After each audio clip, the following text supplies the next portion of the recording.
Darkness Rising from director Austin Redding follows a group of idiots who break into their friend's abandoned childhood home only to be plagued by ghosts. Spooky stuff happens. People die, probably. I'm not sure. The page 10 moment happened 3 minutes in, and consisted entirely of Ted Raimi in old-timey clothes playing hide-and-seek with a little girl. The little girl wandering off, Ted finding the little girl staring at something off-camera in some wavy air thing, and then the girl screaming at whatever it is they're looking at. That's it. A bad game of hide-and-seek and screaming at stuff off-camera. That's your hook, people. It's night 6 of 31 Nights of Horror 2018, but who's counting?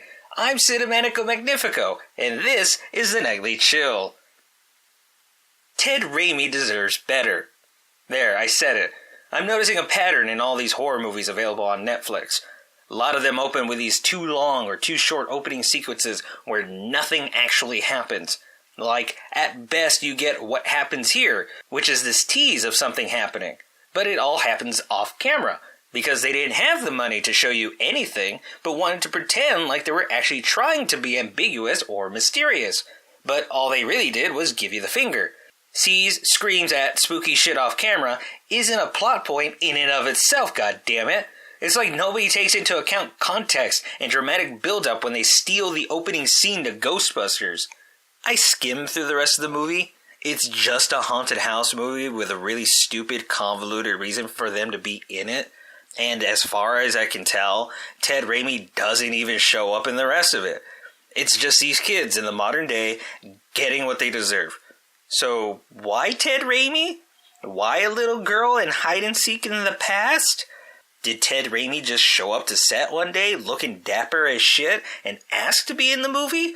Like, they didn't have a part for him, so they just made this shit up and stuck it in because it's fucking Ted Raimi. You can't have him show up out of the blue and not put him in your movie, no matter how pointless and stupid the scene you make up for him is. I do kind of like how the opening sequence doesn't make sense with or without the context of the rest of the movie, though. Like, I'm imagining being on set, watching them shoot this scene, and I turn to Austin and say, "Hey, so what are they supposed to be screaming at?" And Austin just looks at me like actual human shit just came out of my mouth, and he says to me, "Spooky shit, doesn't matter." Cool. Darkness Rising gets a 10 out of 10 just for Ted Raimi. I wouldn't recommend anyone actually watch it. It's probably terrible all the way through, but it has Ted in it, and that's cool. You're listening to The Nightly Chill with Steve Arviso. We're all a little mad here.